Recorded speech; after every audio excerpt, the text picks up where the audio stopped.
gente, tudo bem com vocês? Eu sou a Lele Rivas do canal Canadá do Zero. Eu ajudo vocês a irem do zero ao Canadá sem entrar numa fria.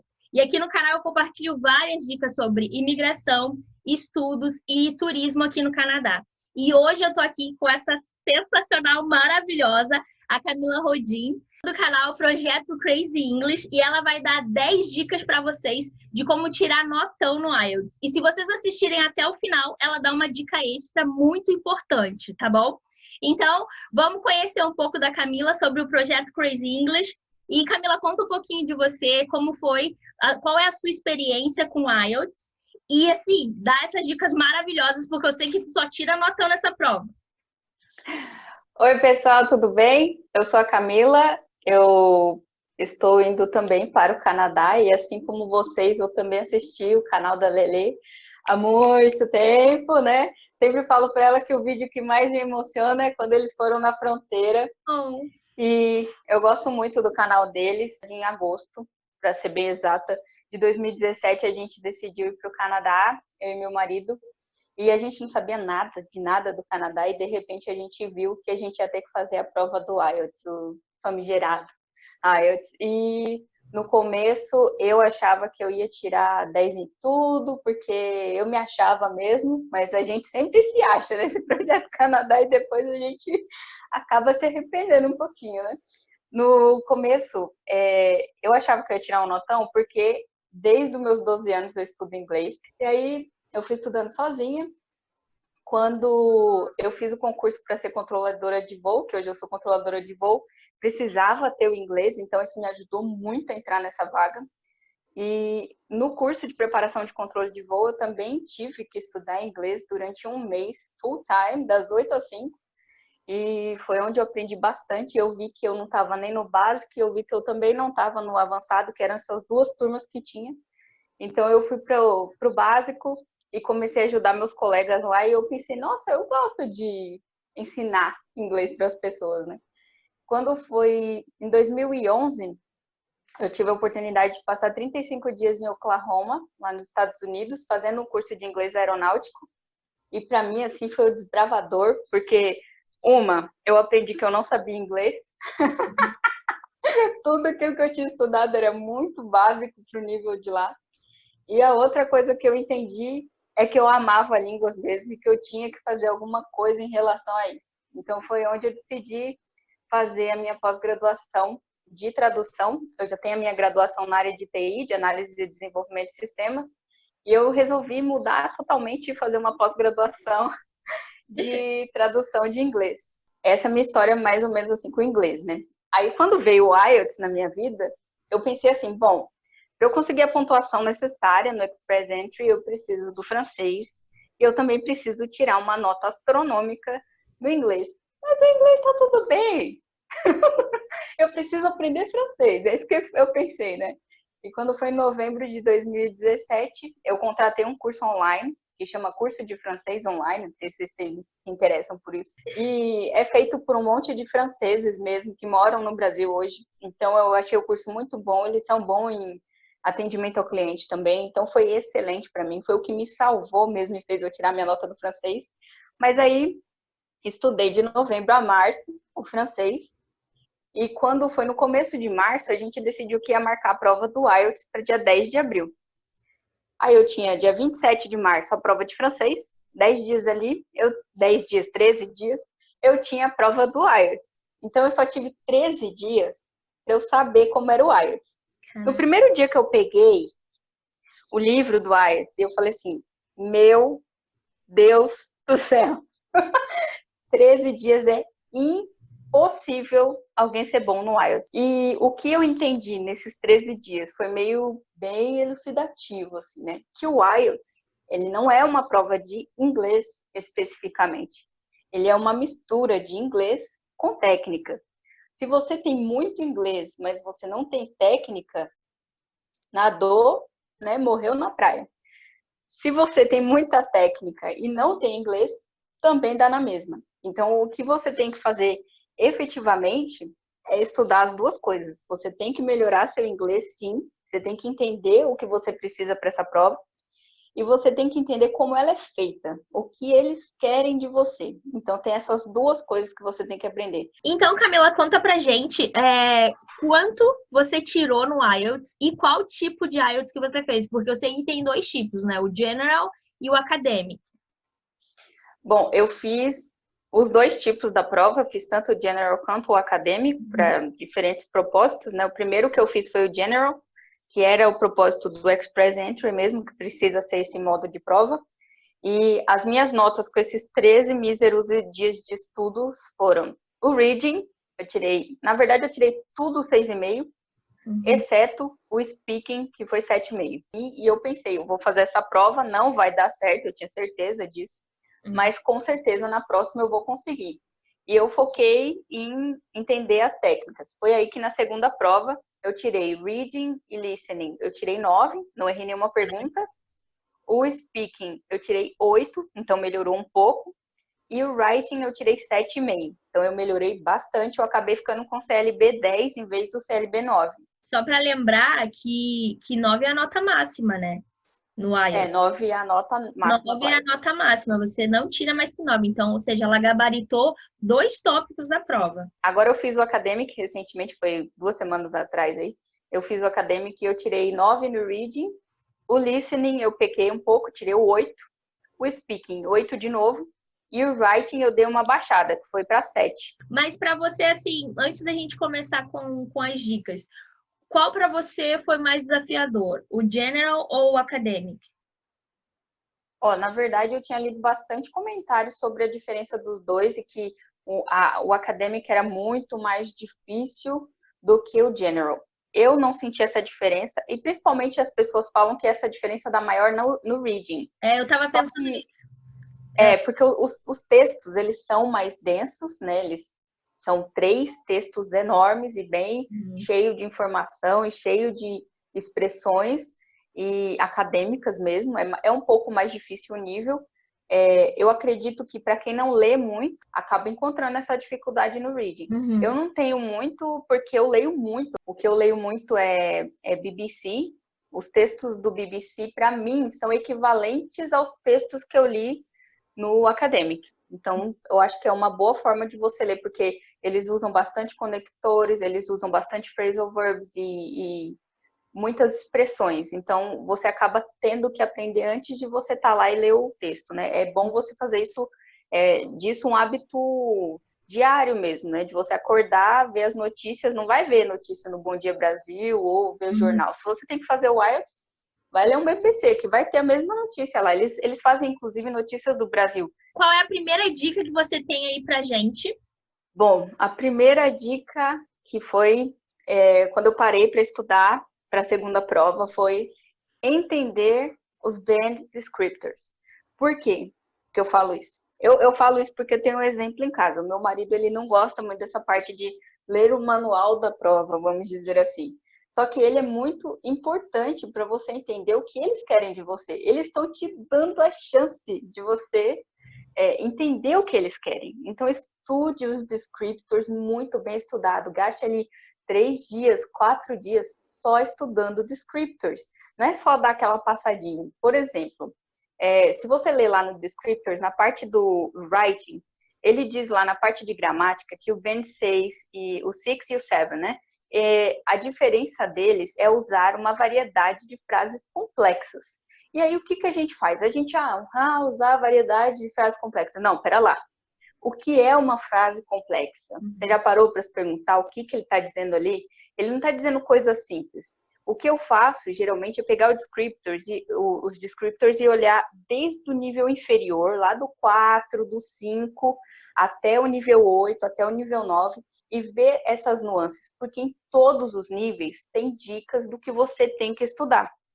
Então, na parte de gramática, esse é um exemplo, né, da frase complexa, porque muita gente fala assim, mas eu não sei o que é uma frase complexa, o que é uma frase simples.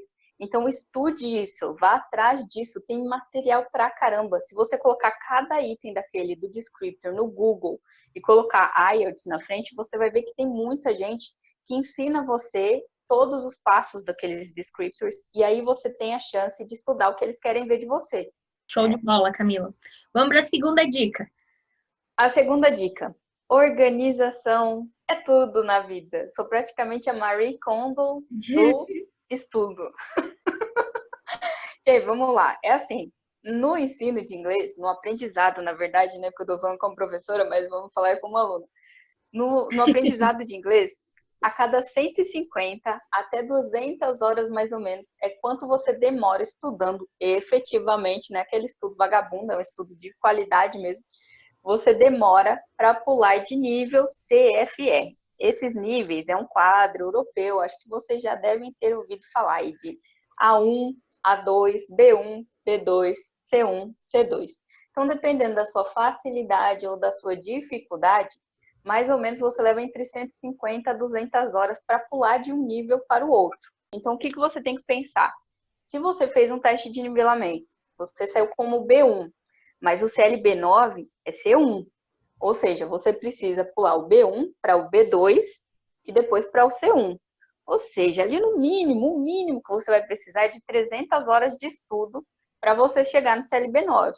Então, eu estou te dando essa dica para você conseguir calcular quanto você vai precisar de horas de estudo. Depois que você tem essa hora de estudo, o que você vai fazer? Coloca na sua agenda, não fica esperando, se der hoje eu estudo. Por quê? Porque o Plano Canadá, ele demanda da gente suado, suado. Pensa no negócio suado. Mas, se você tem essa vontade de sair de onde você está, de você ir para um país que você vai viver melhor, por que não se esforçar? Então, você tem que especificar na sua semana qual o tempo livre que você tem e usar eles com qualidade. Agora, adianta estudar 5 horas seguidas de uma vez? Não, não adianta. Então, estuda um pouco antes de ir para o trabalho, na hora do almoço, estuda mais um pouco. Chegou do trabalho, estuda mais um pouco, reserva ali 1, 2 horas no final de semana, não vai matar ninguém. Então, se você conseguir fazer desse jeito, né, ouve um podcast quando você está no trânsito, não para prestar atenção em si no que está acontecendo, mas para acostumar seu ouvido com as ligações de palavras, essas coisas, né? Então, essa organização, ela é a chave mesmo de você conseguir ou não. Eu vejo muita gente ali trombando no 6,5 do writing, que tanto a gente vê o pessoal trombando no 6,5.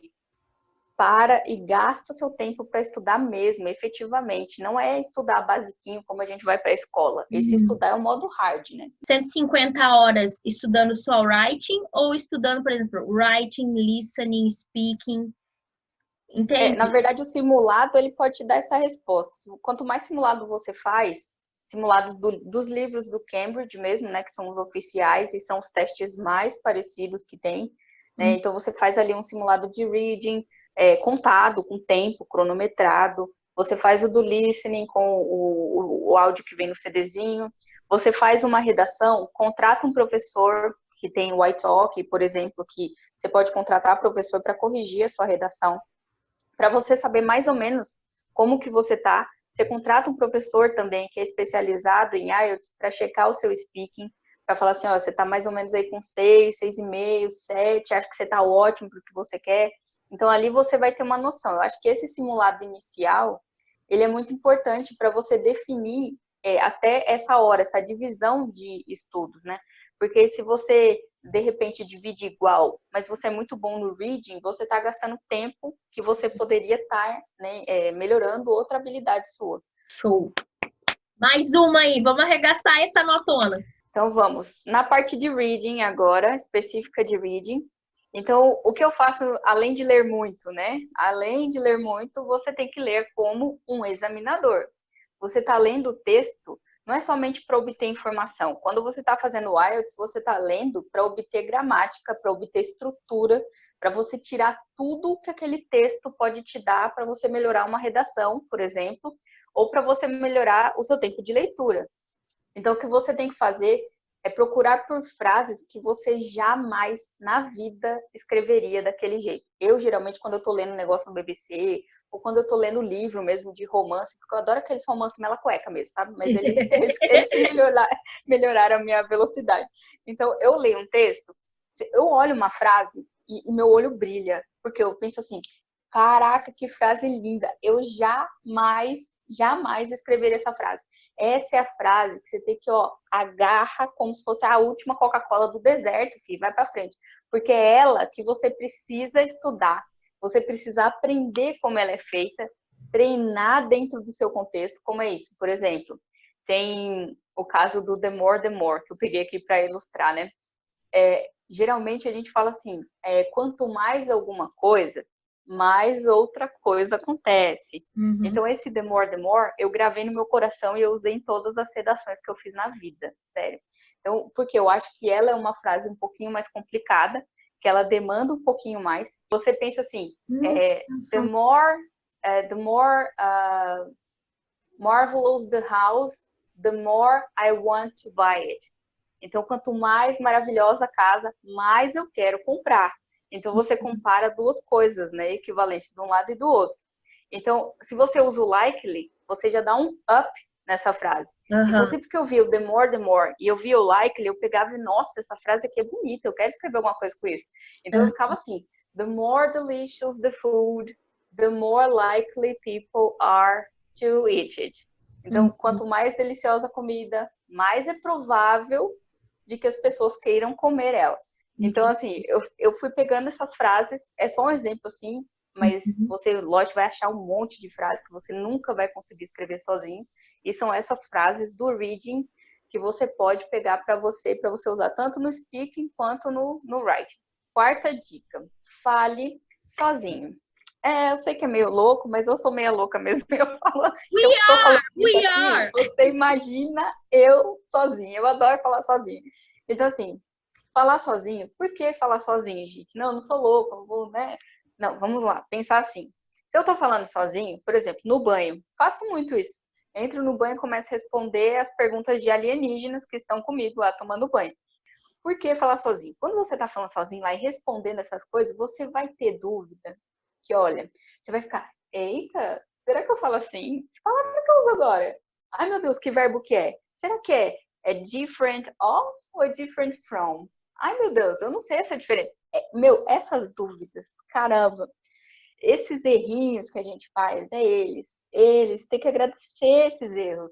Então, esses erros, eles só vão acontecer quando você se tornar um estudante ativo. Passivo não vai ter isso. Aquela pessoa que só recebe a informação ali, ó, tá bom, tô aprendendo. Não vai adiantar. Você tem que realmente ser um estudante ativo. Então, você tem que falar. Para você ter dúvida, e a outra dica é manter o caderninho do seu lado, né? Porque quem vai lembrar todas essas dúvidas que você vai gerar? Não vai. Então, você vai ali anotando no caderno. Tá lá no serviço, tá? Aquela horinha de relax, tá na frente do computador. Começa a responder coisas. Vê lá os títulos, os temas, né? De speakings anteriores. E pensa, nossa, eu vou responder essa pergunta. Aí você vai ver o tanto de dúvida que vai sair dessa cabeça. Outra coisa, fale. Fale com a boca mesmo, e som alto, e lasque seus vizinhos que estão achando que você é doido. Por quê? Porque o músculo, ele precisa ser treinado também para a sua pronúncia ficar boa. Então, não adianta só você ficar pensando, vou responder assim, assim, assim, não. Você precisa falar, porque quando você fala, você vai falar assim, eita, eu não sei se eu falo steady ou se eu falo steady. O EA pode ter esses dois sons, qual que é? Então, enquanto você não falar também, você não ouvir, você não vai entender se aquela palavra que você está falando é certa. E seu músculo não vai ficar preparado para isso. Pensa, a gente desde pequenininho, a gente aprendeu a falar português, então isso aqui já está feito para isso, né? E aí, quando você começa a falar inglês demais, o que acontece? Começa a doer aqui, começa a doer a cabeça, porque você está mexendo outros músculos. Então, tem que treinar essa fala mesmo, mexer a boca e falar. 5. Vai sair caro para chuchu. Entenda. O seu projeto você vai no Canadá vai sair caro. O seu projeto vai sair caro, gente. Ó, eu já fiz 3 IELTS. Meu marido já fez 5 IELTS. Eu fiz só aí 2 IELTS e 6 CELPIP. Olha lá. Já morreu 8 mil reais, gente. Facinho. Simples assim. Simples. Só que aí, a pessoa que fica na pandurice desse negócio aí, mas aí eu não tenho dinheiro e não sei o quê, blá, blá, blá, blá, blá, blá. Você vai conseguir sua nota? Lógico que você vai. Se você estudar muito mais tempo, você vai conseguir. Vai conseguir ela rápido? Eu acho meio impossível, porque você realmente precisa, em alguns momentos, de outra pessoa que ela seja especializada, que ela te dê dicas que vai te ajudar realmente naquilo que você está fazendo. Então, se você, por exemplo, eu quero treinar meu speaking, aí você vai treinar com a sua colega que fala super bem inglês. Ela é o máximo em inglês, eu vou treinar com ela. ela sabe o que o cara do IELTS está querendo? Não, não sabe. Então não faça isso. Gaste seu dinheiro. Então ali é por volta, eu já peguei professor de R$60 até mais ou menos R$120 por hora aula, mas pague, mesmo que você faça uma miscelânea de professores. Então, esse negócio de gastar dinheiro não só com aulas de speaking, mas também com aulas para correção de redação. No iTalk mesmo, você pode procurar lá. Tem professores que eles fazem, por exemplo, você compra 30 minutos ou 1 hora de aula, você paga aquele valor, mas na verdade você não vai ter a aula com o professor no Skype, você manda para ele a sua redação por e-mail, e ele, naquele período que você teria a aula, ele tá lá corrigindo a sua redação e colocando vários comentários maravilhosos. Então, assim, tem professor que é ninja e você tem que fazer teste, cara. Tem que pegar um pouco de dinheiro, colocar ali no iTalk e só fazendo teste com o professor para ver se você se adapta a ele, né? Se você tem o mesmo jeito daquela pessoa. Porque às vezes você vai olhar, o professor é muito quieto, ele fala mais devagar. Eu já não, eu já gosto de gente que né? Então eu presto muito mais atenção se a pessoa é bem mais do que ela ficar certinha. Mas como é que eu descobri isso? Fazendo aula e vendo, meu Deus, eu vou morrer com essa pessoa. Não, essa daí é da hora. Então, assim, é testes e testes. Cara, isso é muito bom.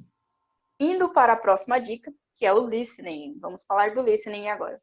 No começo, vocês viram aí, né, que eu tirei 6,5 no listening. E aí, meu Deus nos acuda. Porque eu fiz um simulado, tirei 6,5, depois fiz outro, tirei 7, ia para 6,5, ia para 7. Falei, meu Deus, eu não vou conseguir 8. Eu preciso de 8 para o CLB9, meu Deus do céu, né? O que eu vou fazer? Vi um comentário no Facebook de uma alma que salvou a minha, né?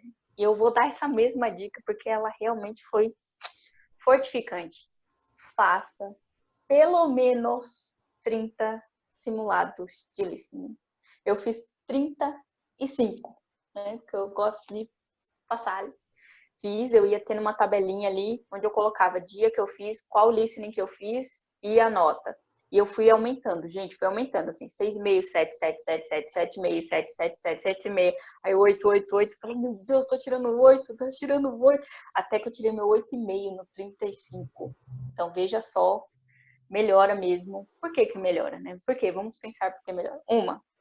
Você fica acostumado com o áudio, você fica acostumado. Que hora que vai parar o áudio para você pensar? Que hora que vai mudar de sessão? Quanto tempo tem de uma sessão para outra? Então, isso para mim foi imprescindível, porque no final de todos esses listenings, como é que eu estava fazendo? Eu já sabia que aqueles 30 segundos do começo, ele estava falando coisas que não me interessavam. Esse é um teste do IELTS, blá, blá, blá. O que eu fiz? Vou usar com sabedoria esses 30 segundos. Então, eu ia dar 1 até a 10. Blá, blá, blá, o que eu vou fazer aqui? Isso aqui é um número, isso aqui é um nome, aqui eu vou ter que pôr um endereço, aqui, não sei o que, blá, blá. Quando ele começava a falar, ele falava assim, agora você tem 30 segundos para ver da 1 até a 10. O que eu fazia? Ia para a próxima. Então, eu abria a página do lado e via de 10 a 20. Qual que eu tinha que fazer lá? Do 11 a 20, né? Ia lá, via lá o que eu tinha que fazer, lia, marcava coisa, blá, blá, blá. Quando ele começava a fazer do 1, eu voltava, ia lá, blá, blá, blá.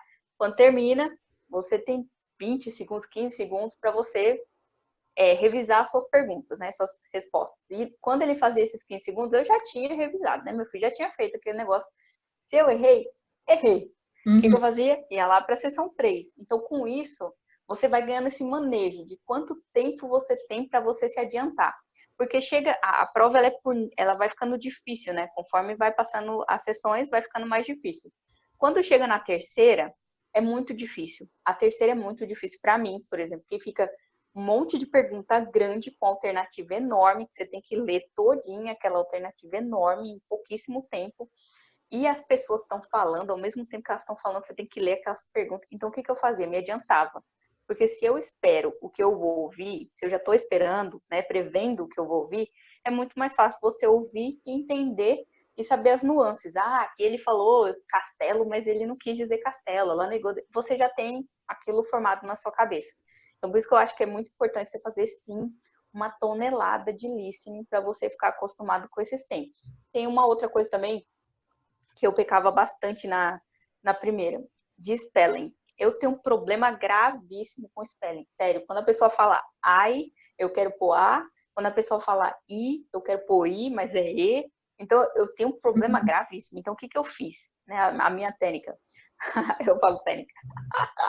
A minha técnica foi qual? Na hora que ele falava I, eu escrevia I. Quando ele falava I, eu escrevia I. Aham. Eu sabia que as vogais eu não podia confiar no que eu tinha escrito, eu tinha que transformar elas. Então, na hora que eu ia Ah, passar para a folha de resposta, aí eu pegava e falava I, aqui é um I. Então, aqui é um I. Então é um E. Então eu tinha tempo para fazer. entendi. Se você tem problema com o spelling, faça isso que, ó, foi só o que salvou minha vida, porque eu errava muito. Vamos lá para outra.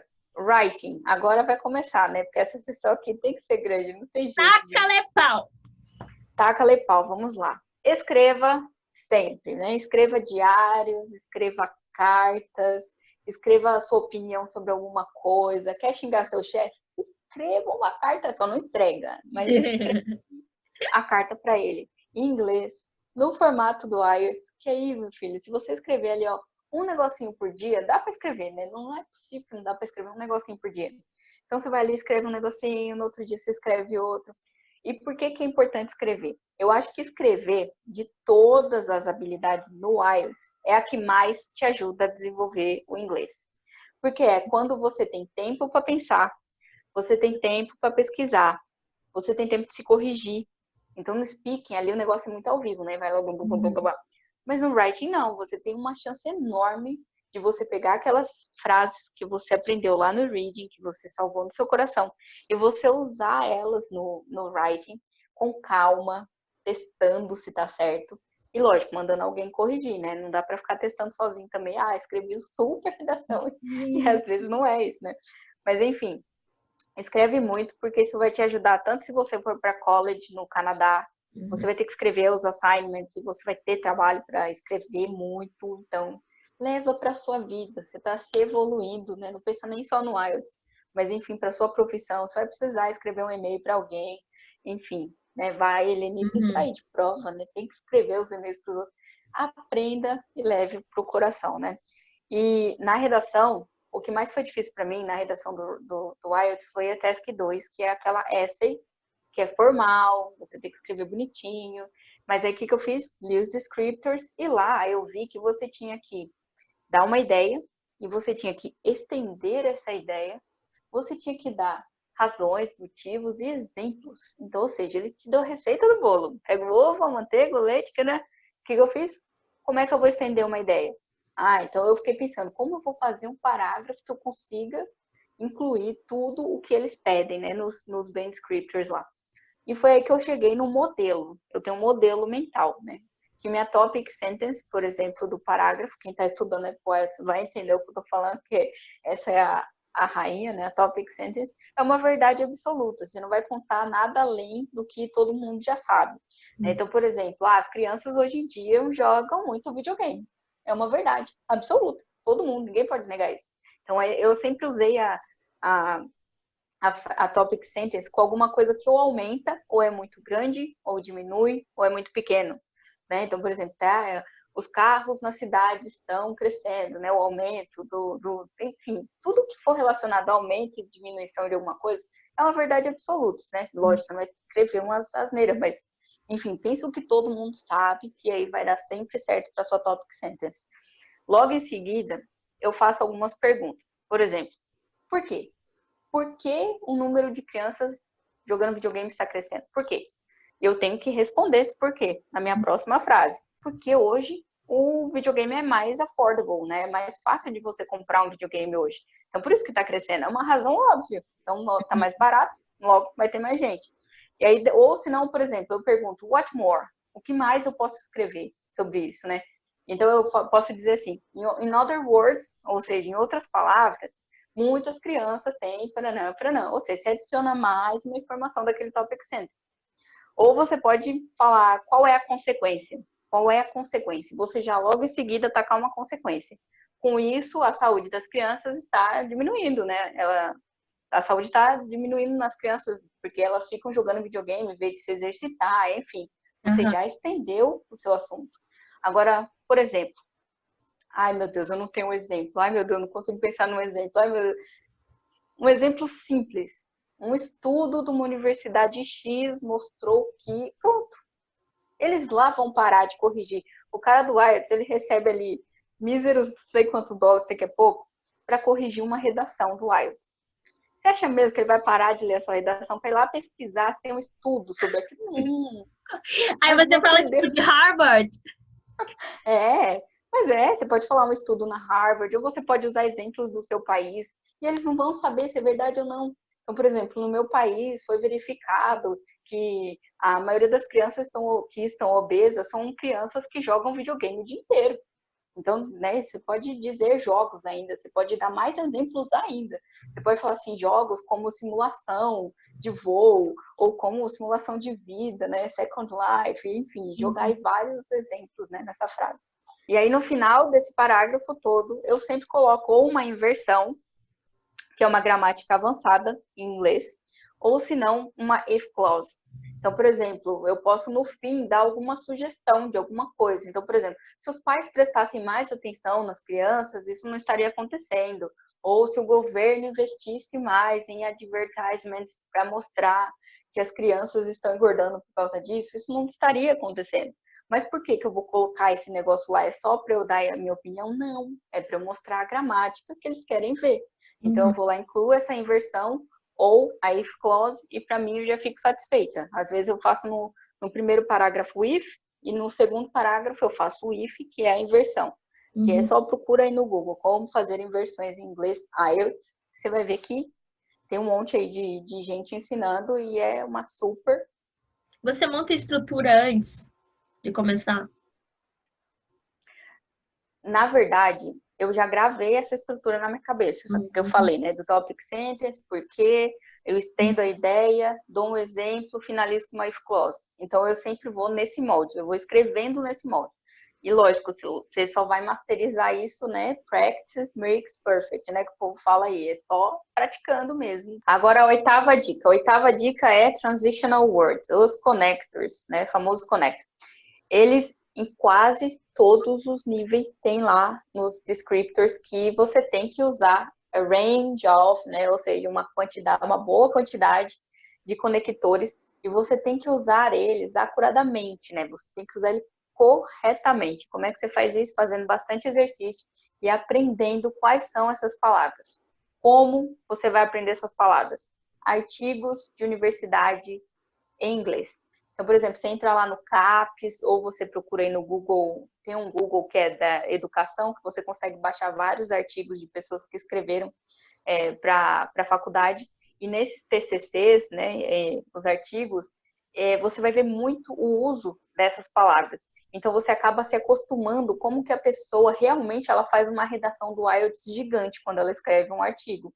Porque ela vai ali dando uma introdução, depois ela pega um furthermore, coloca mais alguma informação, aí daqui a pouco ela não vai usar o furthermore de novo, ela usa in addition. Então, você vai aprendendo essas palavras e você vai ficando meio ninja. Agora, essas palavras é onde você pode se exibir. Eu falo que a prova do IELTS é uma exibição pura, né? Você tem que ir lá e se mostrar a estrela do IELTS. Então, o que você faz? Você não vai pegar aquelas palavrinhas, né, que são básicas. São os turnover, que eu digo que elas são muito básicas, são nível A1, a nível B1. Não, você vai lá naquelas que são bonitas. Nevertheless. Olha que bonita essa palavra. Eu vou até tatuar essa palavra, assim, tão bonita que ela é. Então, assim, você tem que usar umas que são mais avançadinhas, tipo, furthermore, né? Você não vai colocar, tipo, besides. Besides já é um pouquinho... Não é tão informal, mas ela já é menos nivelada do que um furthermore, né? Então, ou seja, use sua sabedoria. E aí vem a dica 9, que inclusive vai casar um pouco com essa, né, do Transitional Words, que é aprenda algumas expressões formais para usar no writing. Lógico que você não pode usar uma expressão que seja uma expressão muito informal. Por exemplo, tá chovendo gatos e cachorros, né? Chovendo canivete. Você não vai usar essa expressão lá. Por quê? Porque isso já é considerado um slang. É uma expressão, mas ela é informal.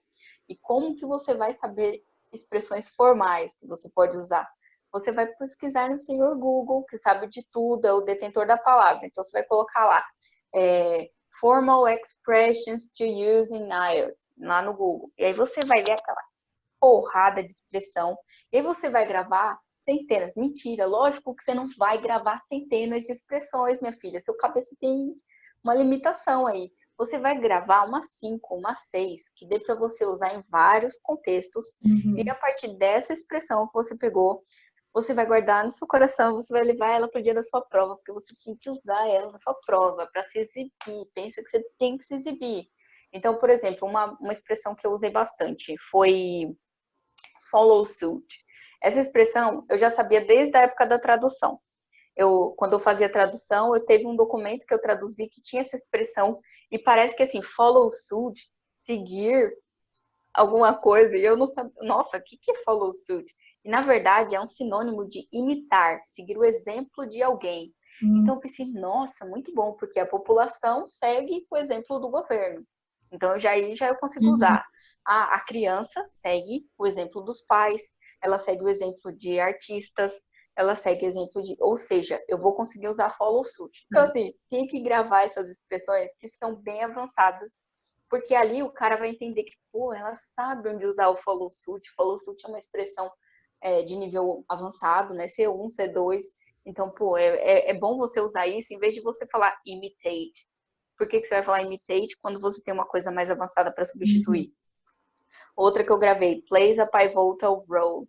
Quando você fala que é plays a pivotal role, é alguma coisa que tem um papel muito importante. O que tem um papel muito importante? O governo, na vida das pessoas, tem um papel muito importante. Na saúde delas, na educação. Ou seja, dá para você usar no IELTS, ó, para lá e para cá, assim, ó. Essa daí dá para usar mesmo. E pivotal é uma palavra que é nível C2. É C1 ou C2, se eu não me engano. Então, ela já é avançada. Então, use com o coração essas expressões. Onde você vai achar? No Cambridge. No Cambridge, no dicionário online, eles têm nivelamento das palavras e das expressões. Então, lá você consegue pensar assim, opa, essa daqui é uma expressão B1, deixa ela ali no cantinho, reserva. Ah, essa aqui é uma C1, C2, guarda ela. E tenta escrever o quê? Várias frases.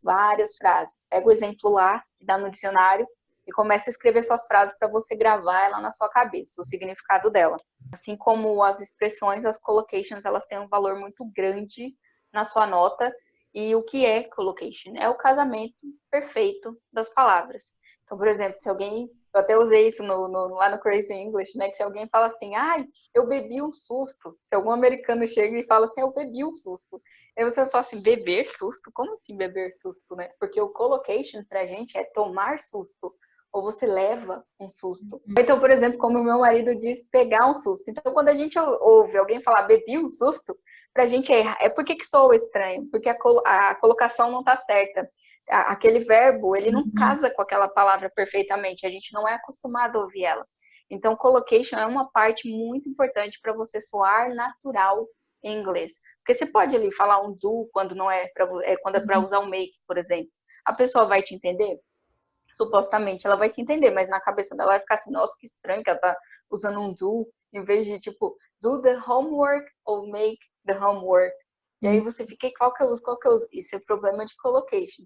Então, uma forma de você saber o collocation, usar dicionários online, por exemplo, eu uso muito o Ozedic, ozdic.com, e aí você coloca lá o substantivo, por exemplo, house, e você vê quais são as palavras, os adjetivos, quais são os verbos, quais são as preposições que casam com house corretamente. Né? Então, esse é um passo importante que você vai melhorar como? No writing. Só no writing você vai conseguir fazer essa busca que eu falo. Você conseguir ter tempo para melhorar essa parte do inglês. E aí, vamos para outra dica. Você aprender inversões. Por que eu digo tanto das inversões? Eu já disse ela antes aí, mas eu vou falar de novo. Porque inversão é formal, é avançado, ou seja, você vai conseguir se exibir de uma forma legal no IELTS, mas você tem que estudar ela, porque ela tem algumas nuances, assim, as diferenças que a gente não está acostumado a fazer em português. Ou o jeito que a gente faz em português é bem diferente do inglês. Então, o que é inversão? É você dar ênfase a alguma parte da frase que estaria meio morta se tivesse normal, a ordem normal da frase, né? Então, por exemplo, aquela que a gente usa bastante em e-mail, né? Should you have any doubt, please call me. Então, should you, você está invertendo e não é uma pergunta, é uma inversão. Então, isso é um sinal de de formalidade. E onde eu uso isso? Lá naquela última frase do parágrafo, quando eu faço o writing. No speaking, até agora eu não consegui usar, infelizmente, mas deixa eles comigo. Tá guardadinho. Tá guardadinho. Eu fiz até aqui um exemplo, para dar um exemplo de inversão, né? Em vez de você falar assim, por exemplo, if the government tackled the problem earlier, se o governo tivesse lidado com esse problema, né, antes, né, tratado esse problema, mas em vez de usar o if, você vai usar o had. Você vai pôr o had lá na frente. Então, had the government tackled the problem earlier, this situation would never be felt by population. E aí você usou automaticamente outra coisa que eles pedem nos descriptors, que é voz passiva. Que é você usar alguma coisa foi feita por alguém, né? O estude, voz passiva. Voz passiva é bonito. E voz passiva também ajuda a tirar a pessoalidade da sua redação. Tipo, em vez de falar você, nós, paranã, você usa o substantivo. Tipo, education has to be the best. Então, assim, você vai trocar a ordem do negócio. Acaba tirando a pessoalidade. Muito bom. E a última, né, the least, usem as relative clauses. O que são relative clauses? Coisas que estão entre vírgulas, que explicam alguma coisa que você disse anteriormente. Para que serve isso? Para você estender a sua ideia. Olha lá os descriptors, lembre do descriptor. Então, quando ele fala estenda a sua ideia, você pode explicar as coisas e assim você vai estender essa ideia. Então, por exemplo, na China, vírgula, onde a população já alcançou seus bilhões, eu nem sei quantos bilhões, mas eu acho que é 1 bilhão, né? 1,5 bilhão. Por aí. Então, você dá uma explicação ali, ó. Lá na China, vírgula, onde a população alcançou 1,1 bilhão, vírgula. E aí você continua a falar o que você ia falar da China. Mas, enfim, você colocar essas relative clauses no meio, você explicando, é bem legal, é bem avançado. E também você saber usar corretamente essas relative clauses, porque a gente tem mania de, em português, colocar que para tudo. E aí, o que a gente faz? Chega no inglês, quer colocar o that. E nem sempre é that. Às vezes é who, para quando é pessoa. Às vezes é where, para onde é lugar, né? Para quando é lugar. Ou às vezes é when. Então, enfim, which. Então, tem vários tipos de relative clauses. Então, isso aqui é bom de você estudar para fazer a sua parte do writing. E assim eu finalizo com as minhas 11 dicas para um IELTS seu contato. Fala do seu projeto Crazy English, suas dicas no Instagram, seu perfil, seu Facebook, tudo que você quiser passar aqui. Então tá bom. Quem quiser seguir lá, segue Projeto Crazy English, @, né, Projeto Crazy English no Instagram. E também no YouTube é o mesmo nome, Projeto Crazy English. Eu falo um monte de besteira, asneira, mas eu sou uma pessoa legal, então assiste lá que vocês vão ver que a gente se entende, né? Eu adoro gravar aqueles vídeos. Não é nada, vídeos. gente. É muito bom e prende vocês. E ela canta no canal. Eu canto no vídeo. Nem todo vídeo, né? Porque o YouTube vai lá e me bloqueia, mas nem todo vídeo, mas enfim, um monte de vídeo tem eu cantando, porque eu comecei a cantar para eles não me bloquear. Então foi assim que eu amo o meu jeito. Mas enfim, segue lá se vocês quiserem saber mais dicas, né? No Instagram eu tô focando um pouco no IELTS, falando sobre vocabulários, como aumentar um vocabulário básico para um vocabulário mais avançado. E também no futuro, né, eu pretendo fazer o curso mesmo meu voltado para o IELTS. Vai ser um curso offline, né? Não vou dar aula 1 para 1, mas vai ser um curso que eu vou conseguir reunir essas e mais 1 bilhão de dicas que eu tenho aqui dentro da minha cabeça. Fala do seu livro, que você está escrevendo livro também. Tem esse livro que eu tô escrevendo do IELTS também, né? Porque eu adoro o IELTS. Meus amigos tops, galera. Meus amigos só. Eu tô escrevendo um livro, vou fazer um e-book mesmo, né? Porque eu não sei nem como é que publica um livro físico real. Mas eu vou começar com um e-book para falar de dicas também, especificamente do writing, porque é a parte que eu vejo que, né, a gente se trobolosca mesmo nele. E vai ter bastante dica de site que eu uso para verificar o nível do texto, de site que eu uso para corrigir a gramática, que sites que eu recomendo para você entender a estrutura, enfim, tem várias bilhões de dicas aí. Caraca, Camila, muito obrigada. Isso é, tipo assim, não é porque eu tô gravando, não. Eu acho você a pessoa mais sinistra de IELTS que eu já conheci. E essa mulher, ela é porreta, ela é sinistra. Ela bota um negócio e ela vai. Tanto que pra gente gravar esse vídeo, eu mandei mensagem pra ela, ela escreveu assim, pode ser depois de tal dia, estou estudando para a prova. Isso é foco, tá? Ela é focada para imigrar, focada para tirar nota boa no IELTS. Então, não usem só as dicas dela para a prova, usem o exemplo dela para a vida, porque ela arrasa muito, tá bom? Muito obrigada, Lele. Obrigada, cara. Muito obrigada mesmo. Se inscrevam no canal, ativem o sininho, tá bom? E me sigam lá no Instagram, @canadá_do_zero, onde eu coloco muitas coisas do meu dia a dia e também tem muitas dicas de imigração, tá bom? Um beijo, beijo, Camila. Beijo. Tchau. Tchau.